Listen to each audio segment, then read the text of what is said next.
안녕하세요. 사연 라디오 DJ입니다. 오늘의 사연은 50대 초반 남성분께서 보내주셨습니다. 신뢰와 관계에 대한 이야기입니다. 이 사연을 읽으며 사람이 가장 늦게 무너지는 건 사랑이 아니라 믿음이라는 생각이 들었습니다. 사랑은 식을 수 있고 감정은 변할 수 있습니다. 하지만 믿음이 무너지는 순간 그 사람 안에서 무언가가 영구히 꺼집니다. 그리고 그것은 다시 켜지지 않습니다. 사연자는 50대 초반의 남성입니다. 10년 전 아내를 잃었습니다. 병이었습니다. 짧지 않은 투병 기간을 거쳐 아내는 세상을 떠났습니다. 아이는 없었습니다. 둘만의 삶이었고 그것으로 충분했습니다. 적어도 그때까지는. 아내가 떠난 후 그는 일에 몰두했습니다. 사업을 키웠고 성공했습니다. 경제적으로는 풍족해졌습니다. 집도 넓어졌고 차도 좋아졌고 통장 잔고도 늘어났습니다. 하지만 집에 돌아오면 텅 비어 있었습니다. 말을 걸 사람이 없었고 함께 저녁을 먹을 사람이 없었고 옆에서 잠들 사람이 없었습니다. 처음 몇 년은 괜찮았습니다. 슬픔을 감당하느라 바빴고 일을 정리하느라 바빴고 혼자 사는 법을 배우느라 바빴습니다. 하지만 시간이 지나며 외로움이 찾아왔습니다. 조용하지만 무거운 외로움이었습니다. 밤이 가장 힘들었습니다. 낮에는 일이 있었고 사람들이 있었고 할 일이 있었습니다. 하지만 밤에는 아무것도 없었습니다. 넓은 집, 비싼 가구, 좋은 침대.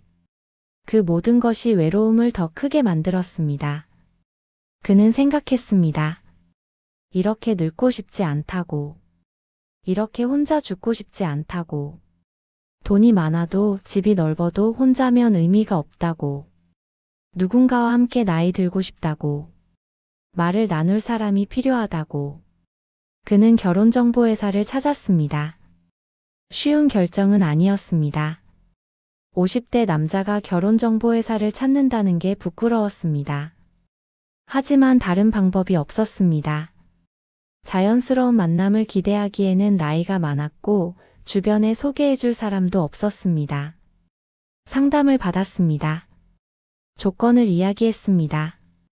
나이는 40대 초중반, 성격은 차분하고 안정적인 사람, 재혼에 진지한 사람.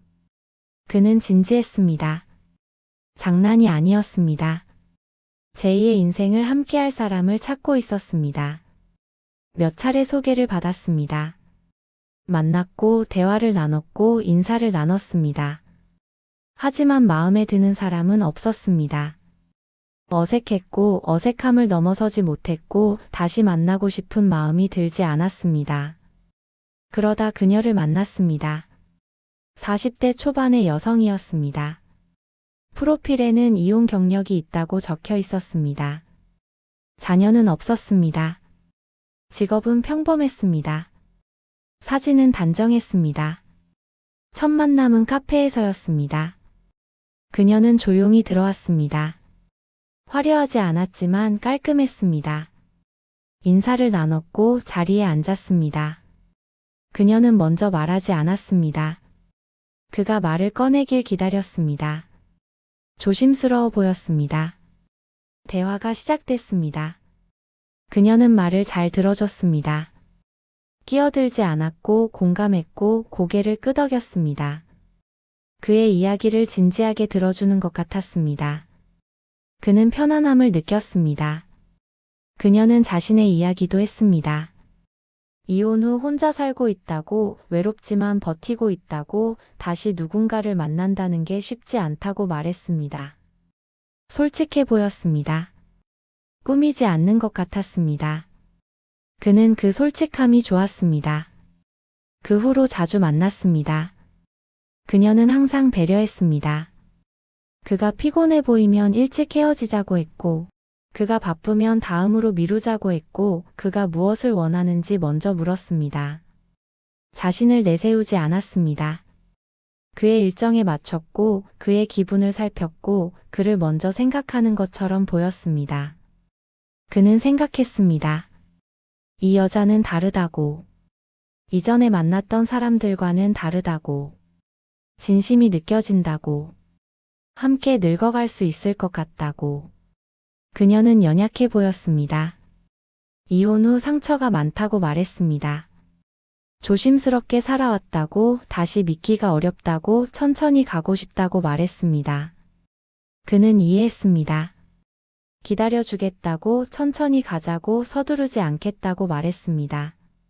하지만 실제로는 빠르게 진행됐습니다. 그들은 교제한 지 3개월 만에 결혼을 이야기했습니다. 나이가 있는 만큼 시간을 낭비하고 싶지 않았습니다. 그녀도 동의했습니다. 천천히 가자던 말은 어디로 갔는지 그녀는 결혼에 적극적이었습니다. 그리고 임신 소식이 왔습니다. 예상하지 못한 일이었습니다. 그들은 조심했지만 일어난 일이었습니다. 그녀는 불안해했습니다. 어떻게 하냐고, 어떻게 해야 하냐고 물었습니다. 그는 결혼하면 된다고 말했습니다. 어차피 결혼할 거였고 조금 빨라진 것뿐이라고 말했습니다. 아이는 축복이라고, 함께 키우자고, 걱정하지 말라고 말했습니다. 그녀는 울었습니다. 고맙다고, 당신이 있어서 다행이라고, 잘해보겠다고 말했습니다. 그는 그녀를 안아줬습니다. 함께 헤쳐나가자고, 우리 잘할 수 있다고 말했습니다. 혼인신고를 하기로 했습니다. 그런데 그녀가 계속 신고를 미뤘습니다. 갑자기 늘 바쁜 일이 생겼다고 했습니다. 그는 기다렸습니다. 일주일 후 그녀는 또 다른 핑계를 댔습니다. 이혼 서류에 문제가 있다고, 정정해야 한다고, 시간이 좀 걸린다고 말했습니다. 그는 이해했습니다. 법적인 문제는 시간이 걸리는 법이니까. 그리고 또 1달이 지났습니다. 그녀는 여전히 서류를 가져오지 못했습니다. 핑계는 계속 바뀌었습니다. 구청이 실수했다고, 확인 중이라고 말했습니다. 그는 이상함을 느끼기 시작했습니다. 임신 3개월이 지났는데 아직도 혼인신고를 못한다는 게 말이 되지 않았습니다. 그녀의 핑계는 그럴듯했지만 너무 많았습니다. 매번 새로운 문제가 생겼고 매번 해결하겠다고 했지만 해결되지 않았습니다. 그는 직접 확인하기로 했습니다. 그녀가 이혼했다는 사실을 확인하고 싶었습니다. 그는 사람을 고용했습니다. 사설 탐정이었습니다. 그녀의 과거를 조사해달라고 부탁했습니다. 이혼 사실을 확인하고 혹시 다른 문제가 있는지 알아봐 달라고 했습니다. 일주일 후 보고서가 왔습니다. 그는 그것을 읽으며 숨이 막혔습니다. 그녀는 이혼녀가 아니었습니다. 현재 유부녀였습니다. 남편이 있었고 아이가 있었고 함께 살고 있었습니다. 결혼정보회사에 제출했다던 혼인관계 증명서는 위조였습니다. 그녀의 남편은 그녀가 결혼정보회사에 가입한 사실을 몰랐습니다. 그녀는 남편에게 요가 학원에 다닌다고, 친구들을 만난다고 거짓말을 했습니다. 그리고 그 시간에 그를 만났습니다. 그녀는 왜 이런 일을 했을까? 그녀의 결혼 생활은 무료했습니다. 남편은 성실했지만 재미없었고 아이는 중학생이 되며 손이 덜 갔고 그녀는 일상이 지루했습니다. 그녀는 장난처럼 시작했다고 합니다. 결혼정보회사에 가입하면 어떤 남자들을 만날 수 있을까 궁금했다고 합니다. 프로필을 꾸몄습니다. 이혼녀라고 거짓말을 했고 자녀가 없다고 거짓말을 했고 새로운 삶을 원한다고 거짓말을 했습니다. 처음엔 호기심이었을 겁니다. 하지만 그를 만나며 계산이 시작됐을 겁니다. 부유한 남자, 혼자 사는 남자, 외로운 남자. 그녀는 그가 쉬운 상대라고 생각했을 겁니다. 그녀는 의도적으로 연기했습니다. 조용한 말투, 배려하는 태도, 연약한 모습. 그 모든 것이 계산이었습니다. 그를 믿게 만들고 안심하게 만들고 빠지게 만들기 위한 연기였습니다. 임신도 계산이었을까? 그는 알 수 없었습니다. 하지만 그녀가 임신 후 혼인신고를 계속 미룬 건 명백한 사실이었습니다. 그녀는 처음부터 혼인신고를 할 생각이 없었을 겁니다. 할 수도 없었습니다. 이미 유부녀니까. 그는 그녀를 불렀습니다. 만나자고 했습니다. 그녀는 평소처럼 왔습니다. 웃으며 가벼운 인사를 하며 아무것도 모르는 척. 그는 증거를 내밀었습니다. 말하지 않았습니다. 그저 보여줬습니다. 그녀는 증거들을 보며 얼굴이 하얗게 변했습니다. 그는 물었습니다. 이게 뭐냐고. 그녀는 대답하지 못했습니다. 입술이 떨렸습니다. 변명을 생각하는 것 같았습니다. 하지만 변명할 수 없었습니다. 증거가 너무 명확했습니다. 그녀는 울었습니다. 미안하다고, 잘못했다고, 용서해달라고 말했습니다. 그는 물었습니다. 뭘 잘못했냐고? 거짓말한 건가? 나를 속인 건가? 아니면 걸린 게 잘못인 건가? 그녀는 대답하지 못했습니다. 그저 울기만 했습니다. 그 눈물조차 연기처럼 보였습니다. 그는 더 이상 그녀를 믿을 수 없었습니다. 한 번도 진심이었던 적이 없었을 거라고 생각했습니다. 그는 그녀의 남편에게 연락했습니다. 알 권리가 있다고 생각했습니다. 그녀의 남편은 충격을 받았습니다. 믿을 수 없다고, 아내가 그럴 사람이 아니라고, 오해라고 말했습니다. 하지만 증거를 보자 남편도 인정할 수밖에 없었습니다. 그는 분노했습니다. 그리고 그 분노는 그녀에게로 향했습니다. 그녀는 두 남자 사이에 섰습니다. 새 남자는 믿음을 잃었고 원래 남편은 배신감에 분노했습니다. 그녀는 변명했습니다. 외로웠다고, 무료했다고, 장난이었다고, 진심이 아니었다고. 하지만 그 말들은 그녀를 더 추락시켰습니다. 사연자는 그녀를 떠났습니다. 더 이상 만나지 않겠다고, 연락하지 말라고, 아이 문제는 알아서 하라고 말했습니다. 냉정했지만 그럴 수밖에 없었습니다. 그의 믿음이 완전히 무너졌기 때문입니다. 그녀의 남편도 떠났습니다. 이혼을 요구했습니다. 더 이상 함께 살 수 없다고, 신뢰가 사라졌다고 말했습니다. 그녀는 빌었지만 남편은 돌아서지 않았습니다. 그녀는 혼자가 됐습니다. 두 남자 모두에게 버림받았습니다. 보호자가 없었습니다. 임신한 몸으로 혼자가 됐습니다. 아이는 유산됐습니다.